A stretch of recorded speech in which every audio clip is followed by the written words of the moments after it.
Good morning, good evening, wherever you are across the nation or around the world. This is Beacon News at Deja Brew, waking you up to truth. And I am your host, Kelly Robertson. Today, we're going to talk about lucid dreaming, quantum entanglement, and the science behind it. And as we watch the facts, I'm going to enjoy my turkey dinner I made today. I hope you don't mind.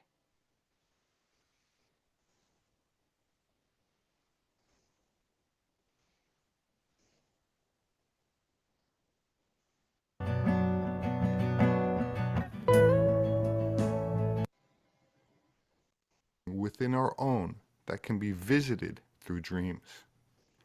According to Castaneda, there are seven Let me gates back that up just a leaving bit. us in the underlying And by the way, reality. he's referring to Carlos Castaneda.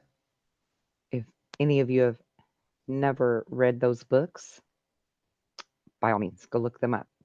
And by all means, subscribe to Robert Seffer.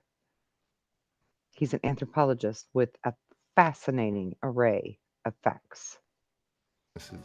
Independent from ourselves, then it's not just a dream, but another plane of existence. Some call this the astral plane. There are techniques in which we can train ourselves to wake up inside of our dreams, effectively inducing a lucid dream state, meaning we become aware that we're dreaming, and then collapsing the dream, meaning the projections from our subconscious fall away, leaving us in the underlying reality without the dream narrative. One of the authors that wrote on this subject was Carlos Castaneda, an anthropologist born in Peru whose writings helped usher in the New Age movement in the 60s, starting with a series of books that describe his training in shamanism, particularly with the group whose lineage allegedly is descended from the Toltecs. In one of his books called The Art of Dreaming, he takes the reader on a journey of the soul based on 6 years of meditation, where he reveals that there are worlds existing within our own that can be visited through dreams. According to Castaneda, there are seven gates of dreaming, or obstacles to awareness, which, when overcome, yield total awareness. He discusses four of the gates in his book. The first gate is about stabilization, which is achieved by focusing on something, such as your hands, in a dream. One should then shift focus on something else, then return focus to the hands, repeating this several times. The second gate is arrived at when objects in a dream start changing into something else. This level is crossed when one is able to fall asleep without losing consciousness. It also refers to the activity of dreaming together with other practitioners. The third gate is often known as an out-of-body experience, when one can control the dreaming body in the physical realm and move around at ease. The fourth gate consists of being able to share the intended dream reality of other people. One has to have gathered enough strength into the dreaming body through the previous gates in order to travel to other people's dreams. Having sold more than 12 million copies in 17 languages, his critics suggest that they are works of fiction. But he's not alone in his theories regarding altered dream states that extend beyond an exclusively subjective experience. Dream telepathy, as the name suggests, is the ability to consciously or unconsciously communicate with fellow humans while sleeping and in a dream state. This concept of dream telepathy is not a new one. Over the years, many famous scientists have tried to understand this mysterious phenomenon, such as Sigmund Freud, who attempted to understand the implications of dream telepathy on psychoanalytical thought. On multiple occasions, he accepted the influence of telepathic ideas on the human thought process. Carl Jung believed in the telepathic hypothesis without question and even developed a theoretical system to explain paranormal events of this nature. It was none other than Nikola Tesla who once said, "The day science begins to study non-physical phenomena, it will make more progress in one decade than in all of the previous centuries of its existence." According to Dr. Stanley Krickner, professor of psychology at Saybrook University in California, a wealth of anecdotal and clinical material exists which supports the possibility of telepathic effects occurring in dreams. However, an experimental approach to the topic did not become available until the psychological laboratory technology became available. It was discovered that sleeping research participants awakened from periods of rapid eye movement activity were frequently able to recall dream episodes. As a result, it was possible to request a telepathic receiver to attempt dreaming about a target stimulus that was being focused on at a distant location from the telepathic sender. In the mid 1960s, Montague Ullman began a series of experiments to test if humans could be made to dream selectively about randomly picked material. In other words, they could choose what they wanted to dream about before going to sleep, and this could include anything from artwork to movies to photographs and more. Soon after the Which, by the way, once you learn this, is a great way to manifest the reality that you want in your waking life. It's one of the courses that I teach. these experiments began, people all across the world began to take interest, and the experiments required that the sender and receiver, who were made to meet just before sleep, were then made to sleep in separate rooms, so the telepathic sender had an envelope waiting for them in the room in which they slept, and it would contain something like a picture or a drawing, and the receivers were then purposely awakened shortly after their REM or rapid eye movement sleep began, so the researchers could take a dream report. And these experiments continued for more than 10 years, and they yielded significant results. There is, in fact, some level of dream telepathy, even among total strangers. Although we're still not able to articulate how and why the telepathy works, there's convincing evidence that the phenomena exists. The study of quantum physics has shed light on the vast interconnectedness of everything in the universe. So, one possible explanation is quantum entanglement. For example, consider two electrons that are created together. If you send one to the other side of the universe, the other will allegedly respond instantly, regardless of their distance from each other. This is one way of interpreting how everything is really connected in some way. Einstein called it spooky action at a distance. So, with the growing understanding of subjects like quantum physics, we've discovered that there are vast interconnections between almost everything, or all matter in the known universe. But we're still not able to understand exactly how two minds, or seemingly separate consciousnesses, are somehow connected in dreams, where reality seems to occupy another dimension, or one that is different from the reality of the waking world, yet shares a quantum interconnection.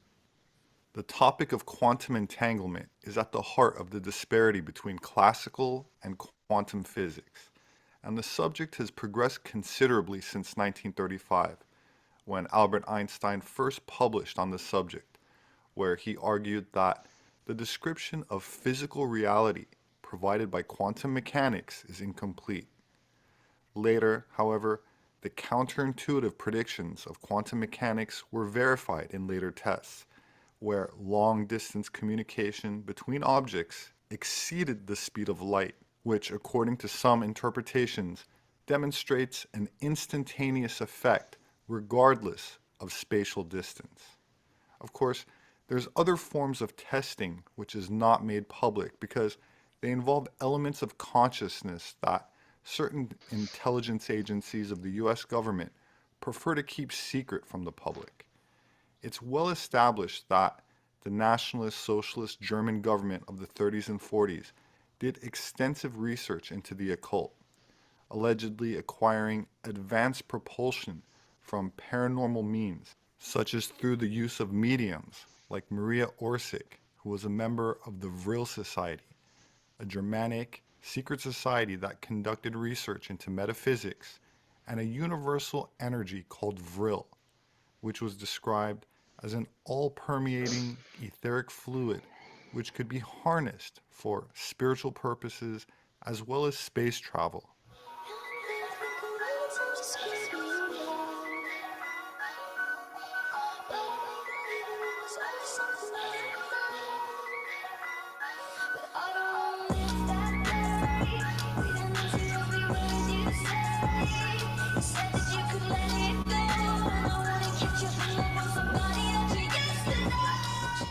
Claims have been made that the same technology that is responsible for anti-gravitic flight, as demonstrated by what were known as Foo Fighters during World War II, and UFOs since then, is also able to manipulate space-time itself, essentially merging physical science with the consciousness science Nikola Tesla was referring to.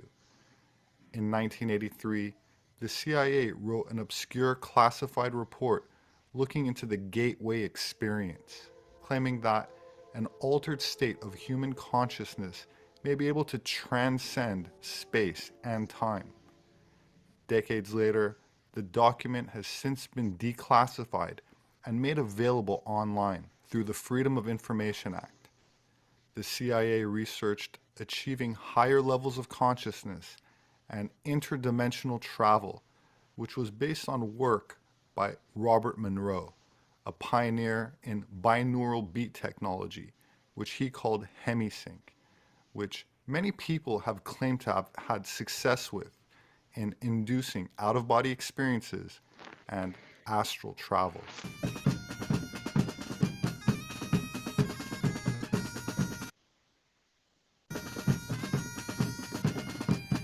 Ancient cultures were aware of how the brain could be entrained through sound repetition, and how consistent rhythmic sound had extremely powerful healing and spiritual benefits, aiding in the achievement of a trance-like state of consciousness.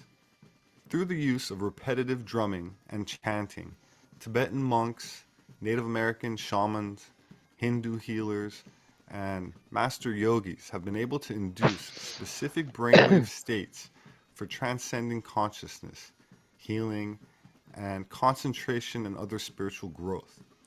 Scientists have conducted research on the drum beats used during rituals of ancient cultures and found that they generally beat at a steady rate of 4.5 beats per second. This consistent beat induces a trance-like state for the entire tribe due to the brain shifting into a 4.5 beats per second brainwave frequency, which is a low theta brainwave state. The way binaural beats work was first described in 1839 by a Prussian physicist and meteorologist named Heinrich Wilhelm Dove. The word binaural means having or relating to two ears, and the process works by simultaneously sending a marginally different sound frequency into each ear, usually through headphones. Right, we'll be careful on the electrodes now. At the Monroe Institute in Virginia, There. Carol Sabik is preparing for a flight beyond her body. Need to hook these wires up to the amplifier here. Okay, does that feel comfortable for you like that? Yeah, I'm fine. All right. She's being launched by consciousness researcher Skip Atwater.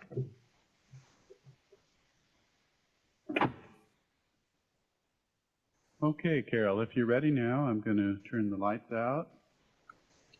And we're ready to begin.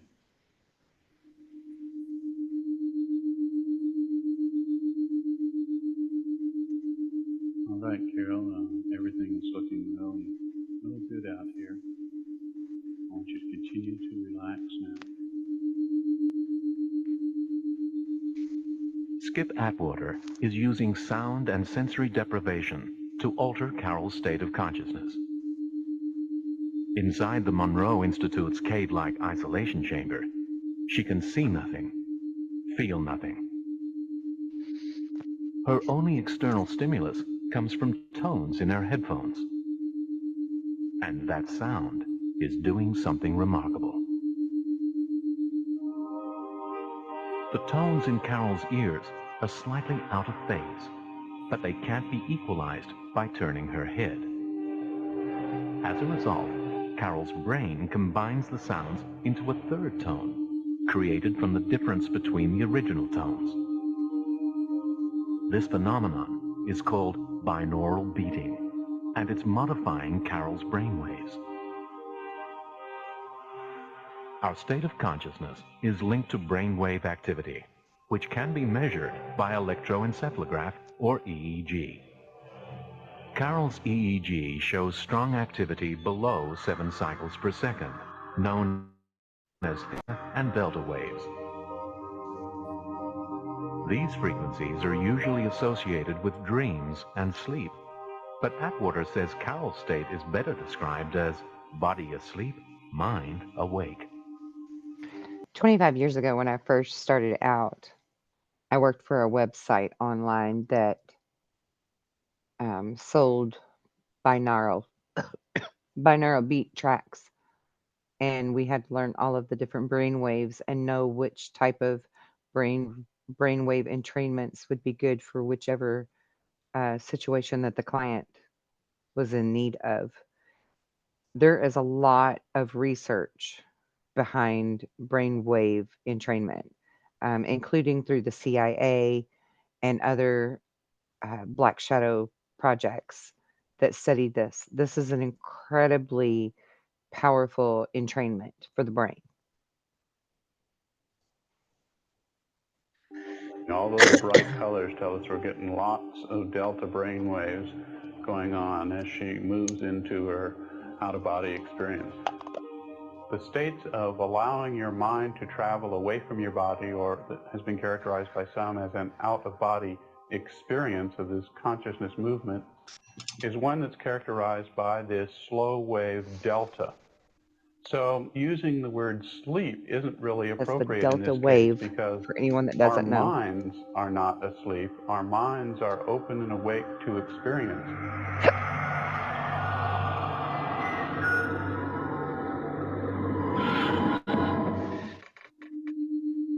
And by the way, there's nothing paranormal or abnormal about the way that they just showed the body having the soul lift from it. That is a normal thing that everyone goes through every single night. Every single night when you go into your dreamscape, you are going into the astral plane. So it's perfectly normal, natural process that we all do. And learning to control it can help you to learn how to control and manifest in your waking life.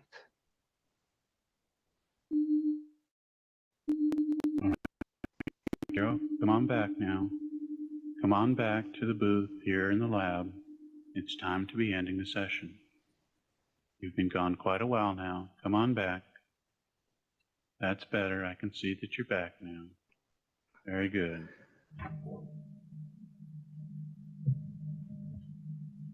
Well, welcome back. How was your experience? Oh, wow. Um, I started out from here, sort of floating up through the roof of this, through the ceiling, and I went up, out through the building, and I was looking at the building from up above. And then it was like I flew over the whole scenery here up to like a cabin that's up on the hill, and I was looking at the cabin from the outside. And then from there, I was out in this space that all of a sudden I felt this being come close to me and couldn't really see it. I could just sort of feel this energy. There is information elsewhere. There is Absolutely. information beyond the limitations of the physical body, beyond the limitations of our 5 physical senses. Yep. And it is our mind that gives us access to those things. It is our very own thoughts. It's our thought that gives us access to it. Our brain will shut us down and shut us up because society taught us to turn that part on. Like Einstein said, The intuitive mind is a sacred gift. The logical mind, its faithful servant. Yet we've created a society that honors the servant and has forgotten the gift.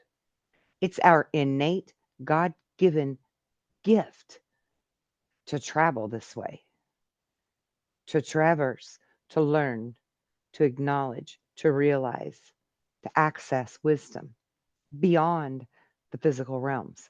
It's our God given gift. Let's learn to utilize it, shall we? Is the essence of us, the soul of us, that allows us to know these things.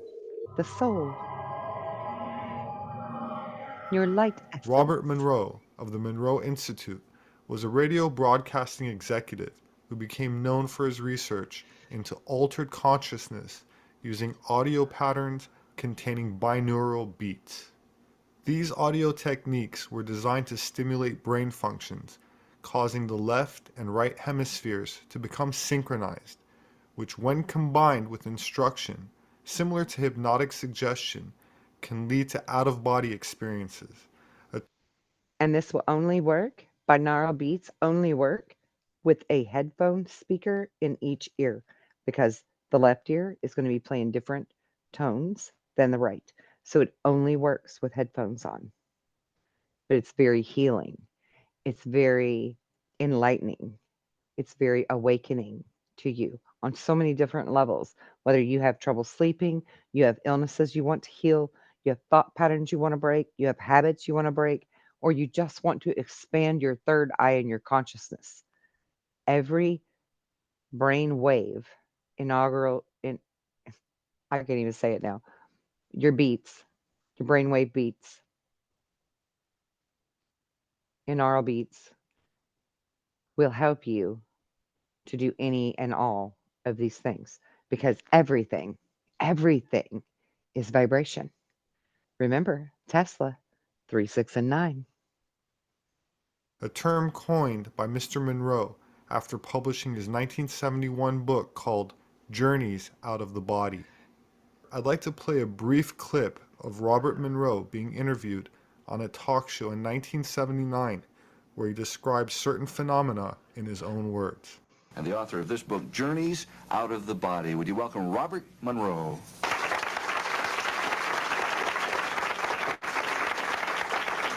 What is an out-of-body experience? Well, an out-of-body experience is a state of being, a state of awareness, a state of action, separate and apart from the physical body. About 25% of the population throughout the world, I guess, has this spontaneously take place that they're aware of. That they're aware of. At least once in their lifetime. 25% is aware of it, is what he's saying. 100% of us always do it. 100%. No man left behind. Nobody falls through the cracks.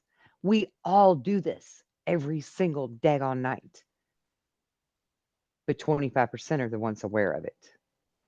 Let's change that number. There's power in knowledge. No, what happens? What happens?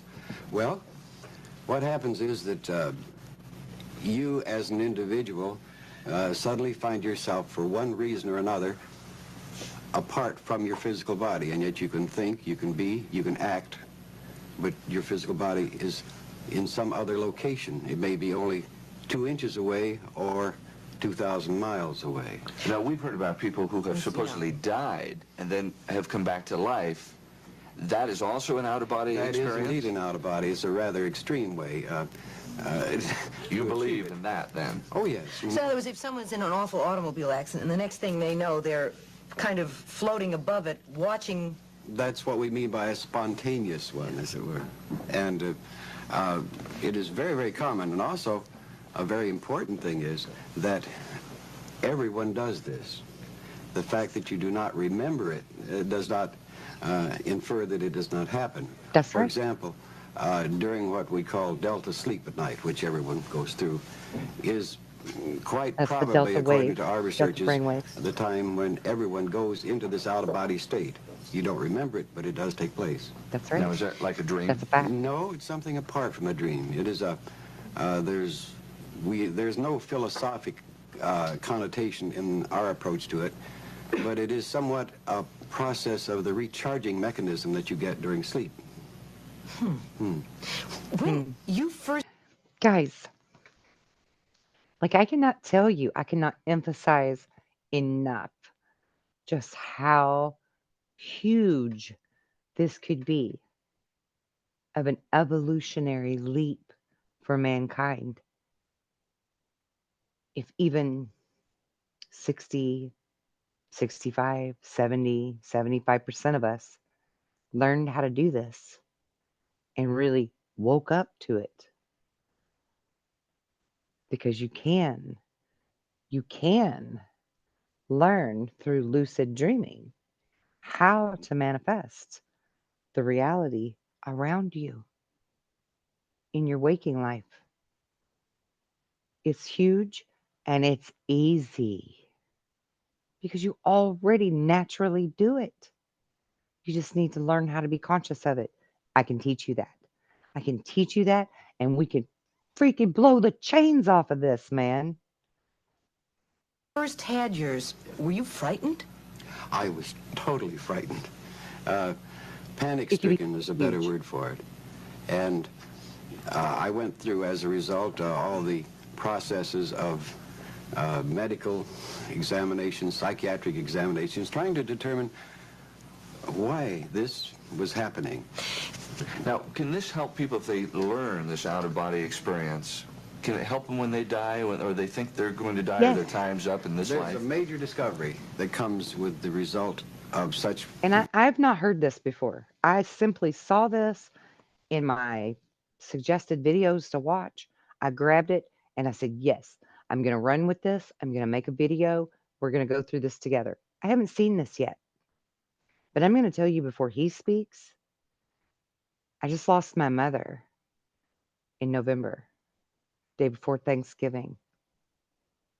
And I walked her through that and told her how to go through that process, that dying process of the body,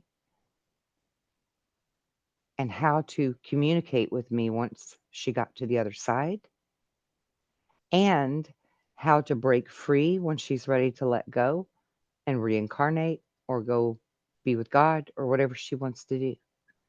Like, I literally just walked her through this process months ago, and she was with us for several months, letting us know she was on the other side. She had figured that out.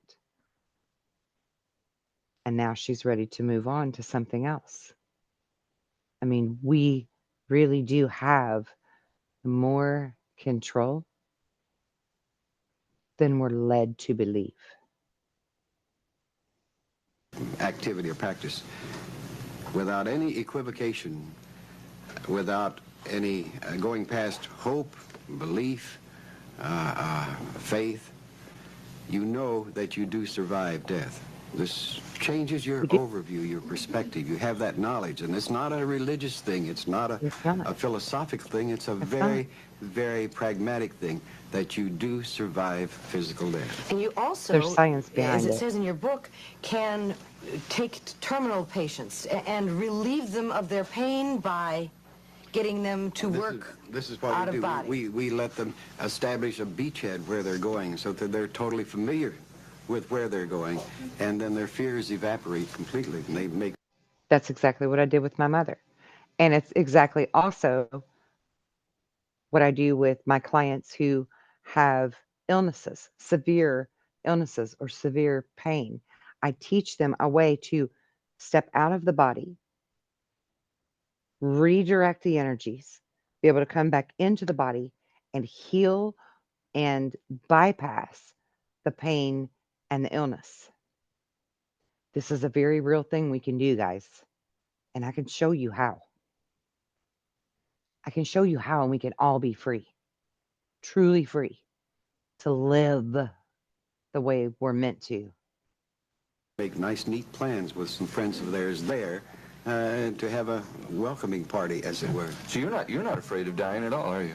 Well, yes, I don't particularly want to. I have too much to do here, but I'm not afraid of it. I would think I would get rather irritated that if I had to die now, I'd be irritated. Is it possible, since you've had these out-of-body experiences, you know how you're going to die? Have you seen yourself die yet? Yes and no. I should give you one illustration that is important to me.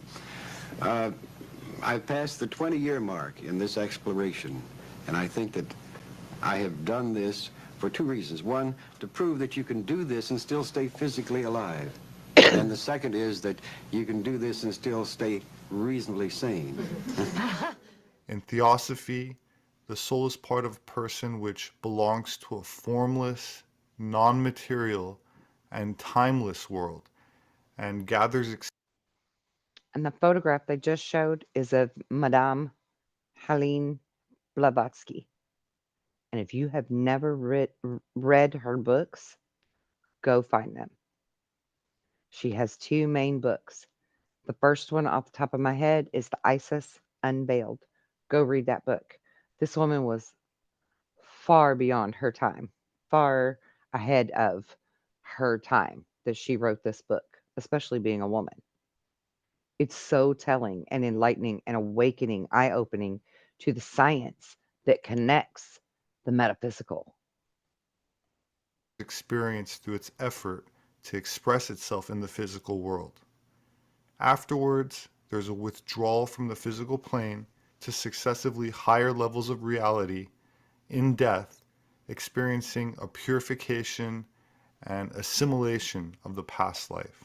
The concept of nourishing the soul to achieve higher spiritual states of consciousness is a central part of mystery schools and secret societies which view themselves as custodians of ancient techniques which have been passed down for many millennia. Many of these practices were outlawed, and in some cases punishable by death, and went underground and hidden in symbolism, such is the case with the subject of alchemy. Punishable by death. Why and who? I don't know. Maybe the Roman Church? Yeah, definitely. The Roman Church. The Romans. They didn't want you to know. Anyone that did know, it was punishable by death. You remember what happened to the Knights Templar. Everyone wants to vilify them, but they were actually the keepers of this gnosis. Gnosis means knowledge. Now listen to what he has to say about alchemy. The true philosopher's stone is within you.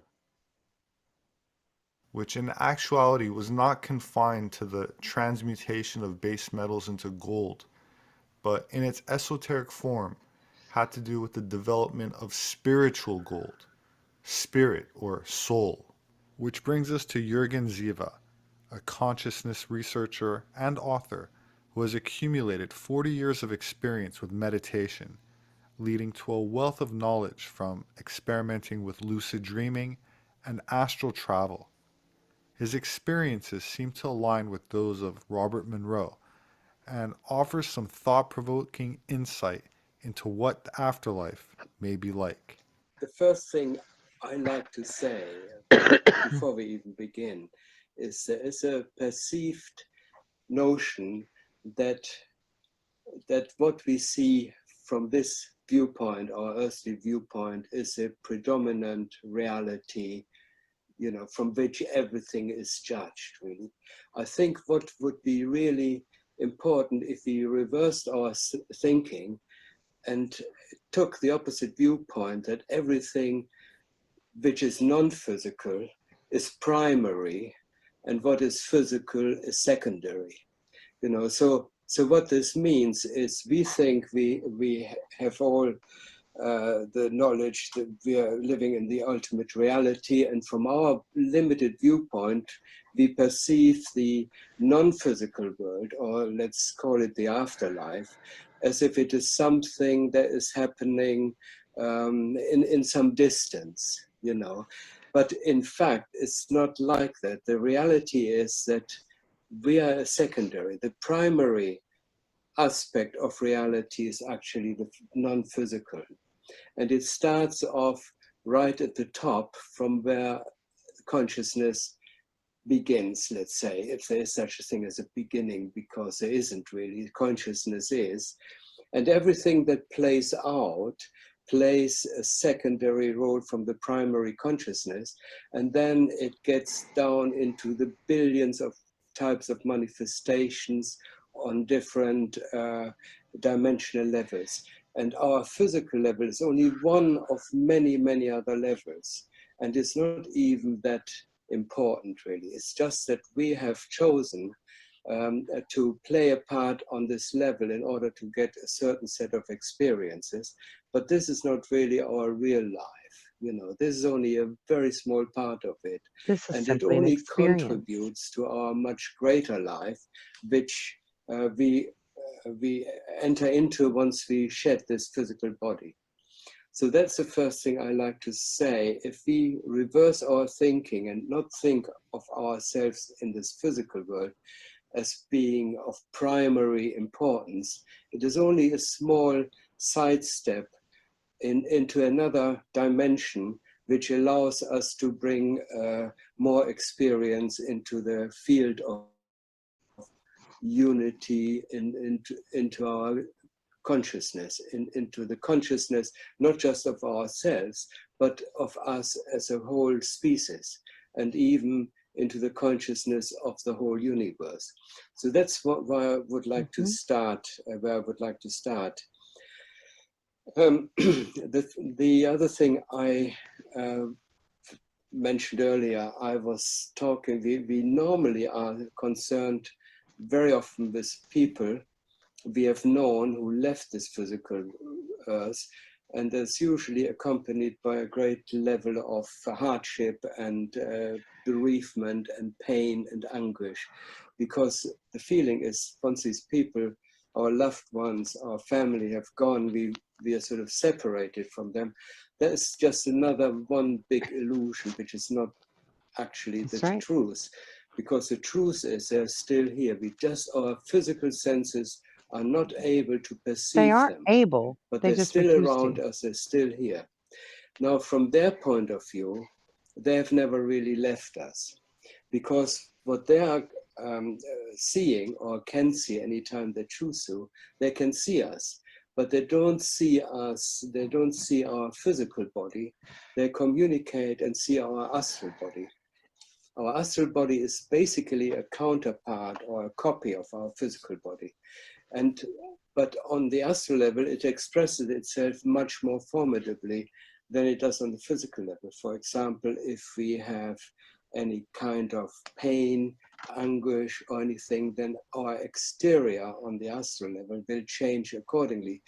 It does so on the physical level because we look sad and we look down. If we are sad or down or joyful, we look younger. Even on the physical level, if you're happy, we look younger. True. If we Very are true. unhappy, we tend to look older. But on the Yep. astral level, this is all much more exaggerated. So the people, our loved ones who are on the astral level, not only do they see us, but they also get the full gist of our feelings. You Yeah. know, they can tune into it, they get it instantaneously.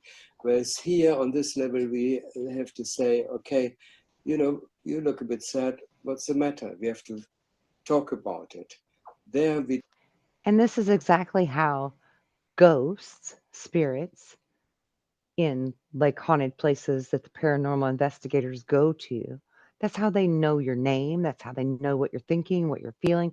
Because on that plane of existence, we're all connected. Even in this reality where we're in living physical bodies, we are connected like that. We could speak through telepathy, we could read each other's energy if we allowed room for it in our thought, in our belief, because we naturally do it anyway.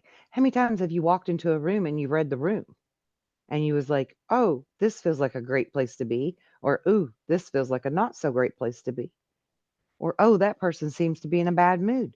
You read energy all the time. You just underestimate your ability to read further into it. We are all connected. We always have been and we always will be, whether we're in a physical body or not.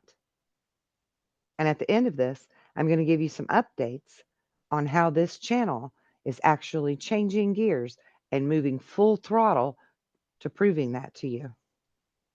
We don't have to talk about it because we communicate it, and they can see it. They can tap into our thoughts and into our being. Now, I mentioned in the introduction that I was going to talk about a stage which is going a little bit beyond of what the normal, the normal aspect of the afterlife is. Basically, people are drawn to us because of our links we have with them, so they're always there, they're always aware of how we're feeling, so they can do their best to help us in terms of giving us love, and vice versa. We can also do the same thing, because on the astral level, these things are very, very powerful forces. Now, if you take, for example, the Japanese culture, the Japanese are very, very good at sort of worshipping their ancestors. To them, death doesn't really exist as it does in the West, so they have got a very strong cultural bond to their ancestors because they feel they are still there. When we enter Many into the indigenous people state, still do. and just a brief Hawaiians, description what it feels like, Indonesians, once the ego identification is gone, India, you feel you are, let's say, the ego Maya, Aztec, identification, our personal identification, if you link it or picture it like a Australian cup. Okay, that's Aborigines. where we are. We are inside the cup, and that's what we are. But when we get into the awakening state, we are still the cup, but we are also this thing, the surrounding that holds the cup. So we're no longer limited to this cup, and we then transcend the limitations of our physical experience, and we broaden our identity and our sense of self into a universal sort of sense. And the first thing that happens is we no longer perceive an outside world. Before we've seen, okay, this is me and there's a world outside. This is me and there are other people, they're all strangers. This concept just falls apart. It doesn't exist anymore because we suddenly become aware of a much greater sense of ourselves. At the same time, we also recognize that the people we meet, we don't recognize them as strangers anymore. We're more likely to pick up on their inner divinity. Yes, Even if they're angry, their essence. we very often perceive that as a mask or as an irritation or something they were temporarily engaged in. That's another beautiful thing about understanding yourself and learning to love yourself more. Really learning the meat and potatoes of that, and that you are God's children, is the empathy and the compassion and the understanding that you're able to come at other people with afterwards. Because then you can see through the facade, you can see through the masks, you can see why they act the way they do. Even if it's not okay that they act that way, you still can see on some level why they do. You understand that they need healing, right? Like understanding that the bully is the bully because they were actually treated very horrible at home. And so they need to be a bully on the school ground to feel better about themselves. Same concept. I mean, this is not just woo woo crap. This is metaphysics meets science, meets philosophy, meets physiology, meets psychology, all in one, right? Like all in one. It connects all the dots. But we tend to look a little bit beyond that, I wanted to ask you, have you noticed people who are on the lower levels actually able to transcend consciousness and develop those kinds of breakthroughs that you're talking about from the other side, from their normal thing. Yes, people, that is a natural state of progression. What happens on the lower levels, which are called the near-Earth levels, which are basically exactly like this physical world. You wouldn't know the difference if you're on these near-Earth levels. The thing I noticed, some people were sort of plagued by boredom. Okay, and when this boredom or dissatisfaction sets in, that is usually the beginning that there's an awakening for something, for a need, something more. And this sort of attracts other people to them, which are sort of in congruence with them, in sympathy with them. So they gradually shift their environment, shift their needs, the same as we do here. Suddenly we come to a point in our life where we are dissatisfied with our jobs and we want to change the job. These needs still persist, and then people want to have more. The good thing is the opportunity for learning is much, much more enhanced, because also the thing is, it's almost like we are leaving a straitjacket behind when we slip out of our body. It's almost as if we leave a really heavy garment behind, and now for the first time we see our potential. Also because this is really our primary state we are entering into. Right. We're getting out. And that is why it's so much more effective to heal trauma, to heal physical pain, to heal illness in the quantum field, which is what I do through my regressions with people. I take them into the quantum field to release and to heal and to understand so they can let go. Because it removes that heaviness, it removes that physical weight or burden, if you will, and allows you to be completely in your higher self, which is your soul consciousness, right? Where you're closer to God. You're closer to your origins, closer to your roots. It allows you to heal it and relieve the physical body of it in really beautiful ways. And also, a lot of people have this dogma in their head that if you were a bad person, when you die, you go to hell. But actually, that's not true. As he's saying, if you're a bad person, when you die, you get to see from a different perspective, that higher perspective, all of the things that you did that were so wrong so that you can attune those and evolve as a soul, because that is the natural process to continue to evolve, not to go to hell, regardless of what religion teaches you. Out of our exile state and we're entering into our primary home state. And that is the other thing. There's an attraction, there's an inner attraction which draws us forward. And that is And the you way. know what? I just want to add to that, for all of you that don't want to believe that, I want you to again think about God, our creator, as a parent. No parent in this world wants to see their child go to an eternal damnation, a fiery pit of hell, of brimstone and fire. No parent. And if our God, our creator, our father is the loving God that the Bible says he is, that's what he did to make us be able to continue to evolve. We don't get sent to a fiery damnation.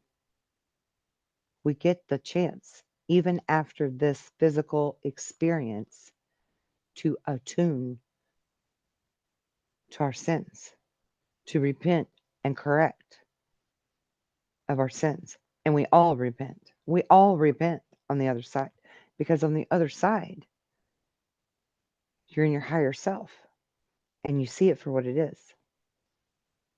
Aside from the ones that are trapped here on the earth plane in the lower densities. And that's a whole different subject that we'll get to in a few minutes. The way I identified it was a feeling of homecoming.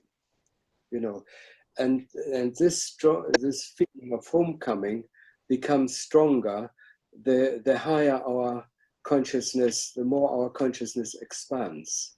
So we feel better as we advance, into higher levels. And Swedenborg talks about angels a lot, but he doesn't regard angels as different species from human. He sees angels as human beings who have simply transcended their limitations and expanded their consciousness. Thank you. Archangels. One of the things that spiritualists often say that people incarnate because they can make more progress here than they can in the afterlife. It seems that this is actually a mistaken view. It's a school. No, there are certain things, there are certain resistances which we have here, which we don't have there. So it's this aspect of resistance which generates a lot of energy, a lot of confrontation, a lot of conflict, It's a school, and it's a hard basically school. the physical resistance which we School of seek hard out knocks. if we want to learn particularly hard lessons, which are not so easily learned or understood on the spiritual levels, because everything is more easily accomplishable. We have much better access to our higher subconscious understanding on the spiritual level. For Yeah. example, here when we have a problem, we have to really work at it. We have to work it out. We have to see a therapist, to work it out on the astral level. If we have got a negative feeling, we can actually see the negative feeling in our environment. For example, we can feel it, and we can feel the relationship to it. For example, I had a dream last night, for example, that the house was, the roof was leaking, and in my dream, I instantly recognized I had a problem with a political sort of situation our country is going through at the moment, and I felt the house is leaking. There are sort of negative things coming through. But in my dream, I was immediately able to make the connection, So we need the physical, or we have, let's say, we have chosen the physical incarnation simply because it gives us more friction and it gives us more grit and more intensity of learning. Yep. So that is a very desirable place for a lot of people to go through. I have a question about on the upper planes. The assumption, of course, is that there's a loss of ego. And I appreciate all your past work, I'd like to say, about the importance of depth psychology, of shadow work. But given that there is a loss of ego, I wonder if you agree that there remains individualized, purified beings, individuals who are soulful and on a high level of evolution, who can continue to have community, loving interaction with other individuals on the same level, and including those we have cherished soulfully and spiritually on this plane. Yeah, first of all, I make a distinction. We still have our ego, and even in the higher levels, we still have the ego identification. There's only a little shift that we don't lose our individuality. We don't lose our persona, okay? There's no stage in the expansion of consciousness where we lose anything. Right. Okay. The way I see it, we gain things. We become more of who we are, not less. Right. So and I'm going to 100% agree with that, because my dad died when I was 17, and he told me on his deathbed that if his calculations were correct, he'd be back with me in about 10 years.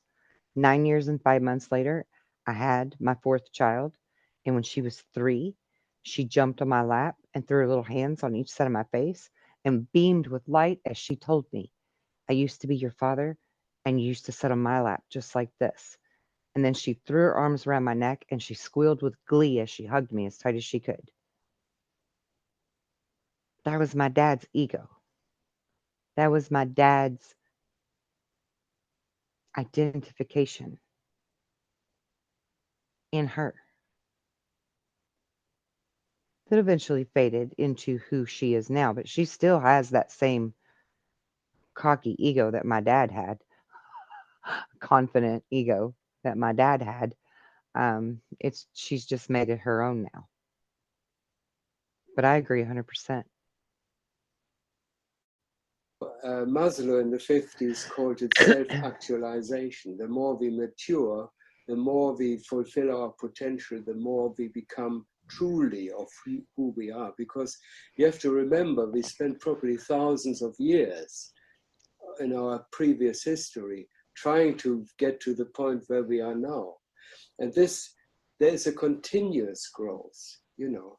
And when we expand our consciousness to the point that we have this sort of unity awareness, that we recognize everything has got the same source or the same origin, we still recognize other people as who they are, you know, our parents, and they can be in a very, very high state of consciousness. They become more like they are, you know, but based on a level of love. The love aspect is a predominant aspect of their humanity. And this love aspect makes them who they really are, who they truly are. The other things which we sort of didn't like so much, they were usually the attribute of their ego. That falls away because the conflict no longer exists. We become more harmonized in our true self because it's love-driven, compassion-driven. And so we are on an expansive trajectory. The higher our consciousness rises, the more we unfold, the more we learn, the more we become who we really are. The astral world is a plane of existence postulated by esoteric philosophies and mystery schools in which we all allegedly maintain an aspect of our greater non-physical consciousness that most people seem to be largely unaware of while living out their physical lives, but is as real, if not more so, than this material earth plane. Paramahansa Yogananda wrote in Autobiography of a Yogi, quote, "The astral universe is hundreds of times larger than the material universe, with many astral planets teeming with astral beings." Plato and Aristotle taught that the 7 planetary bodies, which they refer to as celestial gods, were composed of a 5th element, or quintessence, that was reflected in the soul of man, thus accounting for the influence of the stars upon human affairs. As above, That's so right. below. Similar concepts are common in And I am Earthsong Lovecraft, here to teach you how to come back home to yourself. I am the beacon that can lead you home. And I am leading you and waking you up to all truths.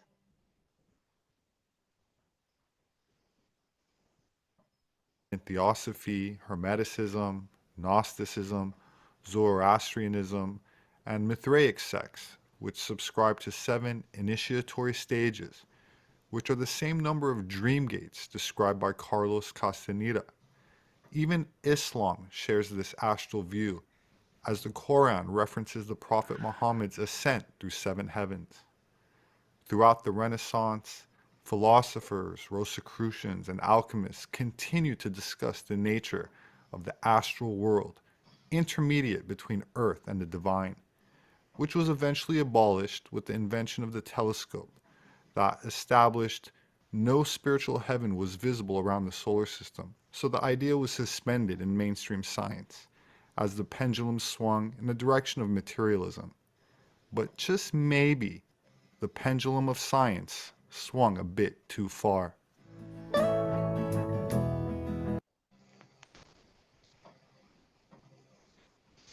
Anyone who is interested in learning more about the self is more than welcome to click on the link below to either go to the website and sign up for the proper courses or sessions or classes that you need, or you can just email me to speak about your encounters, your growth, your experiences, and I would be happy to put you on the show, interview you, whether you feel comfortable doing that on video camera or not is up to you.